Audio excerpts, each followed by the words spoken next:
10 तारीख को प्रेम युद्ध जो है सुमित भाई के डायरेक्शन में बने हैं, सुमित मिश्रा जी के। और एमा बहुत बड़े एक्सपेरिमेंट हो है।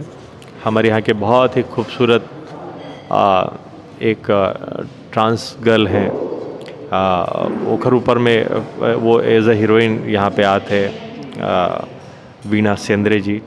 तो मैं अपन शुभकामनाएं दूँ कि ये एक्सपेरिमेंट सफल हो और एक नया आयाम, एक नया कीर्तिमान स्थापित करे छत्तीसगढ़ में भी और बाहर भी।